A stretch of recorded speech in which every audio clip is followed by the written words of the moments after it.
அண்ணா ஒரு ஹெல்ப்ண்ணா. என்னடா? நான் ஒரு பொண்ணை லவ் பண்றேண்ணா. சரி. அவ வீட்ல கல்யாணத்துக்கு ஒத்துக்க மாட்டேங்கிறாங்கண்ணா. அதுக்கு நீங்க தான் எங்களை சேர்த்து வைக்கணும். எனக்கு வேற வேலை இருக்கு. நீ வேற யார்கிட்டயாவது போய் கேளு. என்னண்ணா இப்படி சொல்றீங்க? நீங்க உங்க மாமன் பொண்ணை கல்யாணம் பண்ணி சேர்த்து வச்சீங்களா? அதே மாதிரி எங்களையும் சேர்த்து வைங்கண்ணா. டேய், அவளும் நீயும் ஒண்ணாடா? அதானே, என்னதான் இருந்தாலும் நான் யாரும் இல்லாத ஒரு அனாதை தானே. எனக்கு யாராச்சும் உதவி பண்ணுவாங்கன்னு நினைச்சது என் தப்பு தான். சாரிண்ணா. அண்ணா, இங்க பக்கத்துல எலிவசம் எங்கேயாச்சும் கிடைக்குமா? அது பக்கத்துல தான். 2 கடை தள்ளி கேட்டு பாரு. யோ, இங்க ஒருத்த மன வருத்தத்துல பேசிட்டு இருக்கேன். உனக்கு நக்கலா தெரியுதா?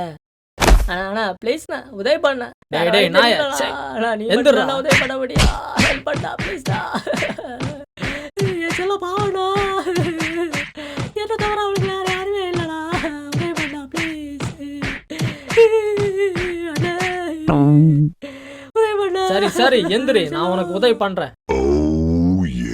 சரி, பொண்ணு யாரு? இதாண்ணா. டேய், என்ன அளவுடா இது? ட்ரூ லவ்ண்ணா.